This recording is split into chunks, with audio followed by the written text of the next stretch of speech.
Her hair was up in a ponytail, her favorite dress tied with a bow. Today was Daddy's days at school, and she couldn't wait to go. But her mommy tried to tell her she probably should stay home, while the kids might not understand if she went to school alone. But she was not afraid. She knew just what to say, what to tell her classmates of why he wasn't there that day. But still her mother worried for her to face this day alone.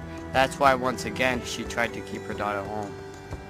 But the little girl went to school eager to tell them all about a dad she never sees, a dad who never calls. There were daddies along the wall in the back for everyone to meet, children squirming impatiently, anxious in their seats. One by one the teacher called a student from the class to introduce their daddy as seconds slowly passed. At last the teacher called her name. Every child turned to stare. Each of them was searching a man who wasn't there.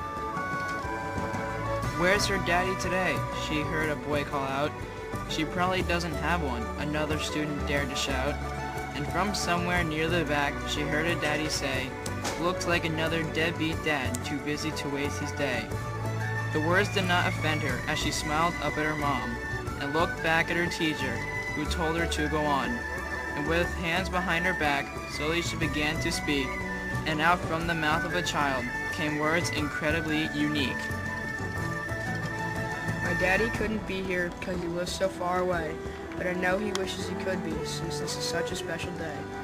No, you cannot meet him. I want you to know all about my daddy and how much he loves me so. He loved to tell me stories. He taught me to ride my bike. He surprised me with pink roses and taught me how to fly a kite. We used to share fudge sundaes and ice cream in a cone.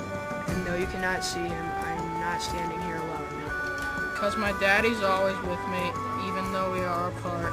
I know because he told me he's forever in my heart. With that, her little hand reached up and lay across her chest, feeling her own heartbeat beneath her favorite dress. And from somewhere here in the crowd of dads, her mother stood in tears, proudly watching her daughter, who was wise behind her years. For she stood up for the love of a man not in her sight, doing what was best for her and doing what was right.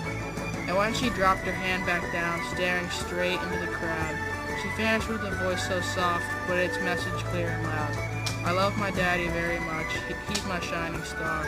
And if he could, he'd be here, but heaven's just too far." You see, he was a policeman and died just 36 months this year, when the airplanes hit the towers and taught Americans to fear. But sometimes when I close my eyes, it's like he never went away.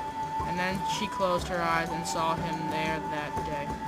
And to her mother's amazement, she witnessed with surprise a room full of daddies and children, all starting to close their eyes.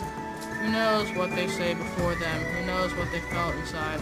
Perhaps for merely a second, they saw him at her side. "I know you're with me, Daddy," to the silence she called all.